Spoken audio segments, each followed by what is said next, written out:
Welcome to the vlog, where we have discovered on random Thursdays.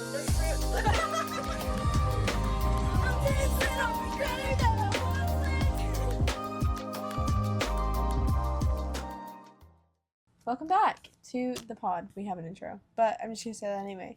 Kylie, what has the Lord given you to get through today? It wasn't really something that has gotten me through today, but he did give me a ladybug on my walk today. I love ladybugs, and so anytime I see a ladybug, it reminds me of my good Father in heaven. So I always, Our good Father in heaven. yeah, I always just think about ladybugs as like, oh, hi, Jesus. So I picked it up and then it flew away. But it was really cute. It's okay. The other day they picked up a ladybug and it peed and then died. So That's actually true. he gave you a live ladybug. Kind of terrible. But anyway, what is he giving you to get through today? She's yawning. I would say the Lord has given me, like, joy in the midst of circumstances. There's just a lot going on in my life right now, and I'm very busy. And I'm about to be really, really busy this week with just internship and work and starting a new job and all the things. Prepping for camp. And prepping for camp. So, like, emotionally and spiritually and physically and all the things. And so, like, despite all that, I do have joy. Like, I might not seem like I'm, like, the bubbliest person on the planet, but, like, I do have joy in the midst of all the chaos going on right now. So, Yeah.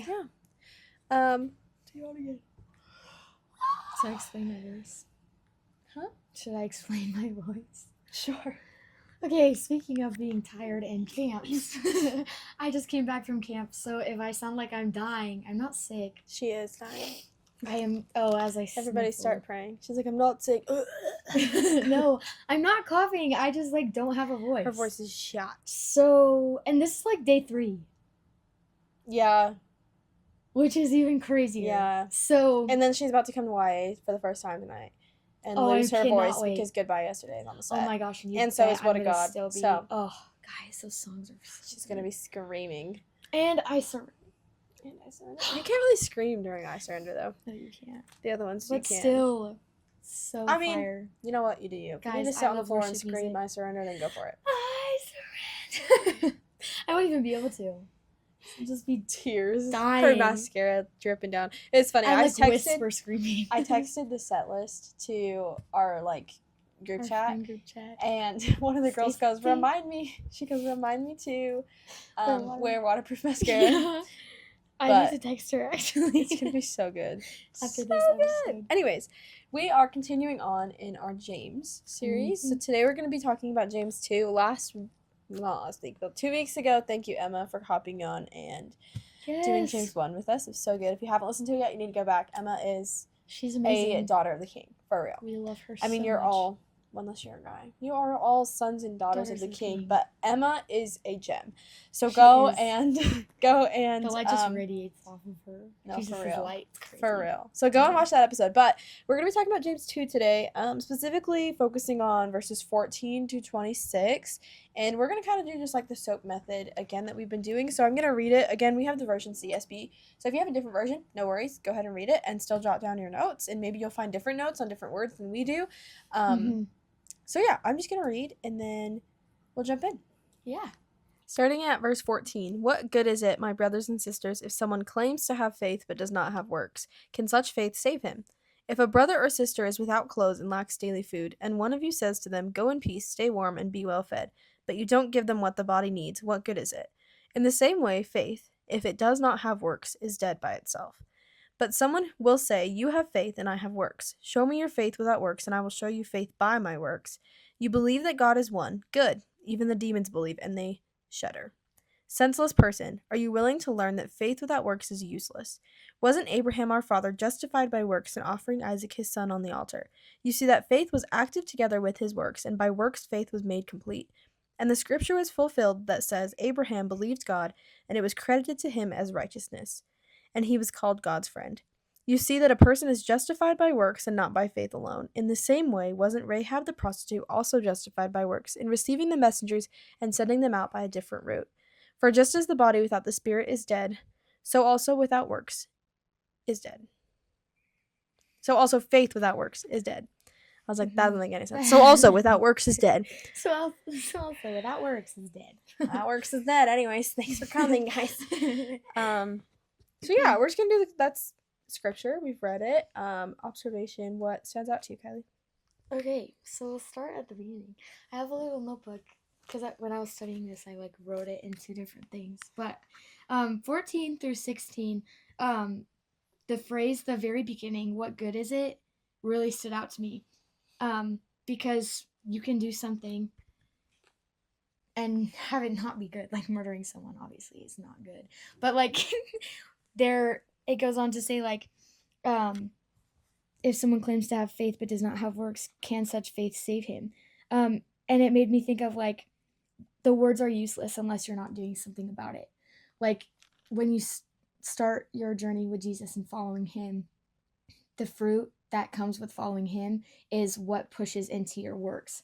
And that's how you can see it like completely stand.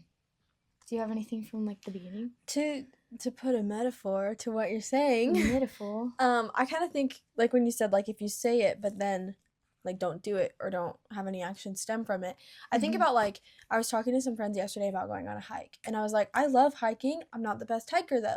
But then they talked about a hike and I was like, yeah, I think I could do that. And I could leave it at that. That is faith without works. Like, oh, I believe that I can go on a hike. I believe I can accomplish this 5 mile or whatever hike. The difference between faith without works and then faith with works is saying, I believe that I can do this, and then putting that belief into action and actually going on this hike and accomplishing it. That's, I feel like, kind of the difference. And then kind of like the fruit of actually going on this hike is now I'm accomplished. Now the people around me believe what I have said that I believe in, different things like that. And that's the same way with our walk with Christ. Like when we say that we put our trust and faith in Jesus to accomplish all these things and to walk us through life, and then we actually live that out, then the people around us see the fruit of that. Yeah. So that's good. Go on a hike, ladies and gents. I like that metaphor. Okay, what stood out to you? Oh, I thought you were just going to keep going. Oh, you want me to keep going? You just keep like going. all the way down? I'll just comment on what you got, bro. Okay, sweet. Okay, 18. Let me read 18. But someone will say, you have faith and I have works. Show me your faith without works and I will show you faith by my works. First off, when I read that, I had to read it like 5 times because I thought I was dyslexic. I literally did. I was like, what is going on? But what I gathered from that is you need to strive to look like Jesus, and you will if you have the knowledge of following him and have a relationship with him, because you can know somebody without knowing them. That's what I wrote down. Because it says, you have faith and I have works. Show me your faith without works and I will show you my faith by my works. It's almost like a justification. And it says that over and over. It says it 3 times. And so I looked up what justified by works meant, and like, what was it? The root of it in the Hebrew. And it means that we declare it by our works that we love Jesus, not by earning or deserving. It literally says the other definition for that is declaring. It's good. And I think that's so cool too, because sometimes I feel like people will be like, oh, well, like works can earn it. Like works can earn it. And no, it's like, that's the second piece of it. It's not part A, it's part B. Yeah. Like part A is following Jesus and knowing him and having a relationship with him. And part B is declaring it by the works that you do and walking your faith out like Jesus does. I like that you said not earning or deserving. Is that what you said? Because like we can't do anything to earn salvation, and we can't do anything to deserve salvation. Like we were supposed to be the ones on that cross, and Jesus came down and said, hey, you know what, I'm going to take this heavy cost for you so that you don't have to worry about it, so that you don't have to stress about it, and all that I'm asking you to do is look like me, which looks like taking up our cross every day. That doesn't mean we're going to actually manufacture a cross and go and ask our friends to put some nails in our hands. Like, that's not what it means at all. What it means to take up our cross, it means to say, I am nothing without the cross and the payment that Christ paid for me. And so I'm going to dedicate every single moment to living for him. That's what faith looks like. Yeah. And then your works will follow. Your, in verse 15, it says, if a brother or sister is without clothes and lacks daily food, and one of you says to them, go in peace, stay warm and be well fed, but you don't give them what the body needs, what good is it? That's when you are believing in this thing so much, you're believing in Christ and what he's done for you so much, and the fact that he's going to provide for you from here on out, if he could provide for you on the cross, that you will be the person that gives them what they need. You will give them their food, you will give them some clothes, and you will give them the house or whatever that looks like. It doesn't actually mean that everybody go home and tell your mom you're bringing home a homeless person, but what it looks like is living it out. Appreciate that. Like what I talked about a few weeks ago in my get to know me episode, like being slow and just watching the world and being open to being interrupted and taking those interruptions as an opportunity to show the love of Christ to somebody. Because I can keep on keeping on in my own little bubble, not talking to anybody, even like not talking outside of my friend group. Like, oh, well, if you're not in my friend group chat, like, sorry, like, I don't want to pray for you. I don't want to talk with you. But stepping outside of that is my faith put into action. And it's nothing that I could have ever earned or ever deserved, because I deserved death. And so I'm going to put in the work afterwards for Christ because of what he did for me. Yeah. And I think of the two greatest commandments too is love God and love people. Yeah. And that's like what you were talking about with the friend group and everything else. Like, you don't have, like, you can say you love somebody, but if your actions aren't showing that you love them, then what good is it you saying you love them? Because that's not what you're showing. And so I think it just goes along with that so perfectly too. Yeah. Did you have something else? I feel like that kind of ties into verse 22. It says, you see that it's talking about Abraham, and it says, you see that faith was active together with his works, and by works faith was made complete. What this basically means is that faith was working together with his works to make sure that by his works his faith was made complete and made whole and made beautiful. So it wasn't he was putting in the work and then his faith was beautiful. He was putting in the faith, and his works made his faith even more beautiful. That's kind of what that looks like in our own lives. It looks like dedicating our lives to living after the example of Christ. That's where real faith comes in. A lived faith is a real faith. Oh, that's really good. It really is so good. I'm trying to see if there's anything else. You just did verse 19, Yeah. Can I hop back up to verse 19? Yeah, go ahead. You didn't do 19. You did 18. I did 18, and then we kind of like jumped around, but that's Sorry, okay. Guys. Verse 19, I have this verse, like, there's just so many things circled and underlined. When I was reading to you guys initially, I was like, focus on which line you're on, because there's so much here. But just read it really quick. It says, you believe that God is one. Good. Even the demons believe, and they shudder. And the next to it, I had a massive star and narrow or wide path written next to it, which is something that I had the opportunity to pray over a friend just last weekend. Last weekend? 2 weekends ago. 2 weekends ago, whatever. And recently, I had a chance to pray the narrow or wide path over a friend and just kind of speak into her life with that. And what I mean by that is there's this narrow path in life and there's this wide path in life. And the wide path is this easy path to stay on. It's this easy path. You can do squiggles and you can run around and you can skip and you can spin and you can do all of these things. And that is a path of the world. And this narrow path is going to be hard to find. It's going to be hard to stick to, but that is a path that leads to heaven and the path that leads to Christ every single time. And so we can believe that God is one, which is great, because even the demons are believing that. The demons are shuddering and fearful and scared, and they're fighting us, and they're trying to get us off of that narrow path because they know who God is. So we can believe who God is, but if we're not letting our actions like imitate who God is, then all we're doing is we're not doing any better than the demons. In fact, the demons are putting in more work than we are, because they're fighting to keep people off the track. We're just being so solo-minded in our track that we don't see anybody else. We're focused on the love of God, but we're not focused on the love of people. And that's a lack of works as a result of our faith. And I think a lack of faith. Yeah. Well, that was a mic drop moment right there. That was really good. I think of The Chosen, the like intro, where the fish are going, all the fish are going one way, and then a couple fish, they turn teal and start going the other way. And I love... Ooh, was that intentional? Yeah. I love that because, like you were saying, like when you're on the thick path or you're in the same way that all the fish are going... in the same direction as the current. You can go so easily unnoticed. And I think that sometimes it, like, it's really hard, at least for me. Like, I really want to fit in a lot. And I don't want to be somebody that's standing out all the time and all these different things. But But when I'm going with the way of the world, like when I'm going against the way of the world, something is going to be different. And that's why I think those fish change colors, is like they're obviously going the opposite way, and it's going to be a lot harder, and it's going to be like that narrow road because everybody else is going the opposite way as you're going, but you know that your walk with Jesus is 100% worth it because you know where you're going, and they don't know. I feel like a common excuse, I have two things to say, and then I'll let you keep going with your notes, and we can move on from this verse, but a common thing that I feel like I hear from people is like, well, I don't know how to find the narrow path, or I don't know how to stay on it. Read the Gospels, because Jesus literally gave the perfect example of how to stay on that narrow path. He was tempted and like fasting for 40 days in a desert with nothing, and became tempted and did not even stray. And the reason he didn't stray is because he knew the word of his Father. So read the book. Just read the book.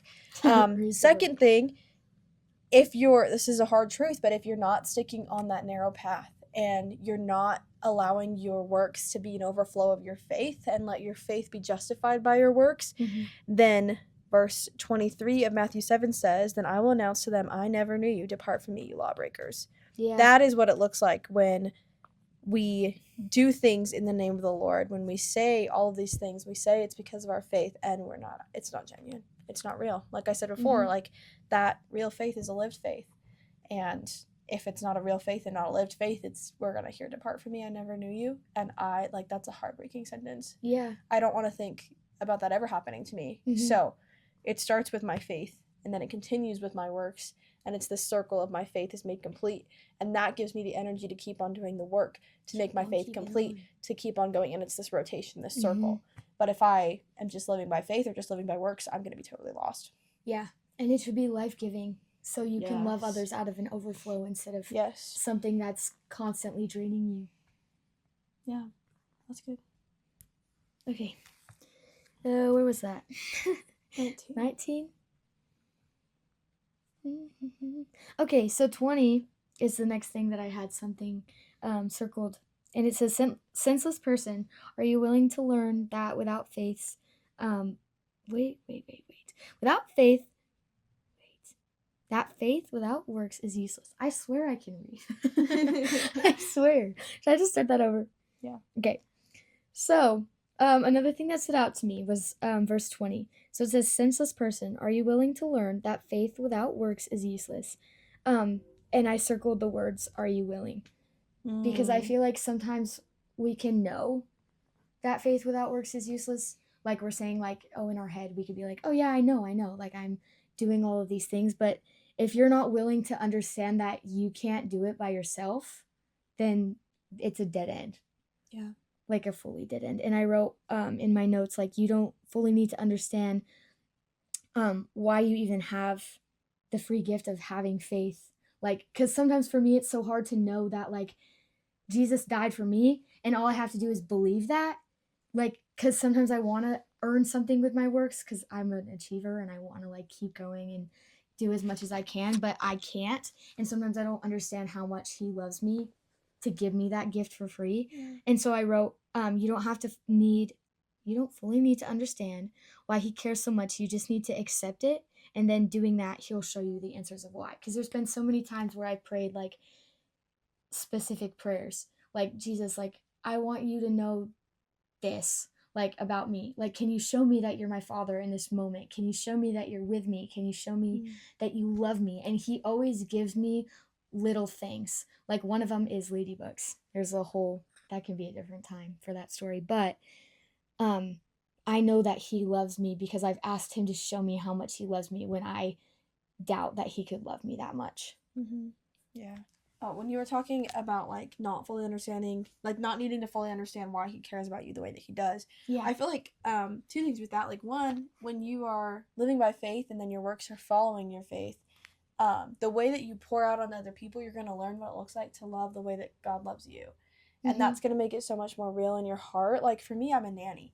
And so I'm a nanny to a little toddler. And there are moments that I just want to be so, like, today, she threw a car at me. And I wanted to be so, like, upset with her and down on her. And why would you do this? Da-da-da-da-da. And I'm like, what would my Heavenly Father say to me every single time? If you throw a car at him. I mean, not if I throw a car at him, but every single time that I sin. Like, Oh, yeah, throwing a that's car at a good. nanny is not a sin. It's not kind, but it's not a sin. But when I'm outwardly sinning and I'm using the Lord's name in vain, when I'm Mm. going home and looking things I shouldn't be looking at, when I'm lying to people, like whatever that looks like that's the way that God could have reacted to me, was Mhm. yelling and screaming and disappointment and shunning me and go away, I don't want to talk to you.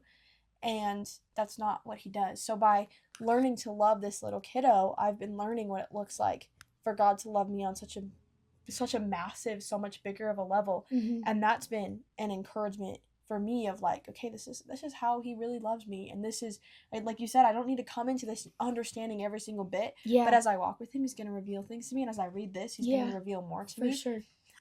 Another thing really quick, it's a little bit about verse 26 also, and then maybe like one more point and we'll wrap up. Yeah. But verse 26 says, "For just as the body without the spirit is dead, so also faith without works is dead." And I think that kind of just ties it all in too. I honestly don't know where this quote was from, but I have a quote in my Bible, and it says, "If no deeds are forthcoming, it is proof that the processed faith is dead." Mm. Notice that James does not deny that it is faith. He simply indicates that it's not the right kind of faith. Mm. It's not living faith, nor can it save. So when we're living as, like, just because a body without the spirit is dead, faith without works is going to be dead. So when we're living with faith without any works following that, it's not going to save us. I feel like people try to earn their way to heaven. They try to earn their salvation. They try to work for it. And like we've established, we're undeserving of it. Like, Yeah. we actually deserve death. And Yeah. God gave us this opportunity at life. And so the way that we do that is by letting letting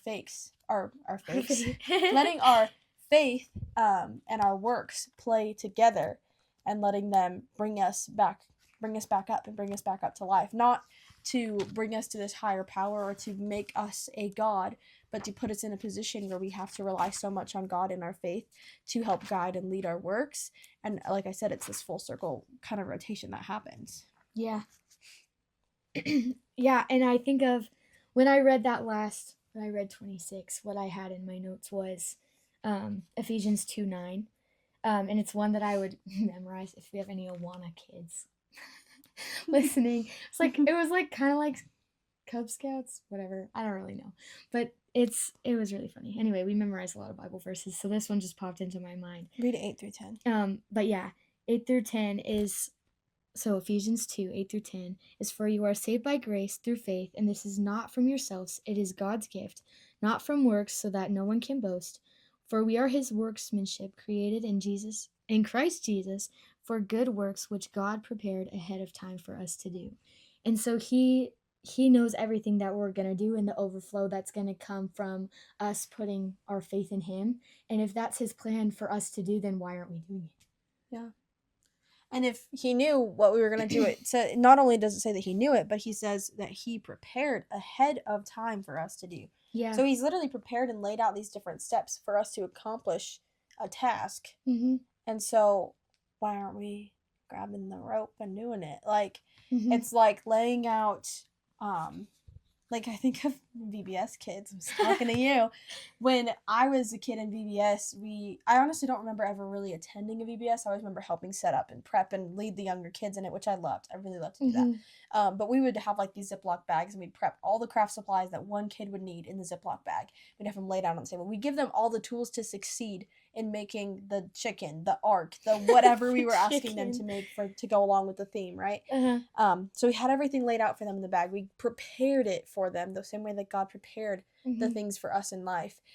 What they need to do now is open the bag and put it to work. Yeah. And follow the directions. Mm-hmm. What some kids would do is not even open the bag. Some kids would try to open the bag unconventionally. Some kids would use some but not all of the resources, or some but not all of the directions, and it was going to crash and crumble. So faith without works looks like that same way, and then faith with works is following the instructions, using all the supplies that it says in Ephesians that God has literally prepared for us to do. Did you have something else with that? No, Sorry. that's it. That's really good.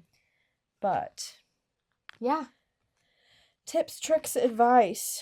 Read Matthew 7 and what it says about the narrow and the wide path and good fruit and bad fruit. Read that and really take that to heart. and learn what it looks like to reap good fruit in your life and where the source is from, which is John 15. We're connected to the vine. And the vine is the Lord. And if we're not in the vine, our fruit is going to look janky. And then also, kind of like I talked about a few weeks ago in my solo episode, slow down and look at the people around you. Start to live out your faith so that it can become real to you and to others, rather than just kind of coasting and hoping and praying that the things that you're doing are going to get you to heaven, because that's not how it works at all. And have your goal be to live a life that makes people that are not believers ask you what's different. Yeah, that's good. Because they'll notice, and they'll notice if your faith is fake. And something will set you apart when you're following Jesus. And don't let that be fake faith. Yeah, don't let it be fake. And don't be ashamed of sharing the gospel with the people that are around you too. What is that, Romans 1:16? Yeah. For I am not ashamed of the gospel. Yep. Well, thanks for watching. This might be shorter. I don't know. We can't see the time, we'll see. But thanks for reading with us. We hope you enjoy James your week. 3 in 2 weeks. So maybe read ahead and see if you notice some things that we noticed too. But yeah. Love you so!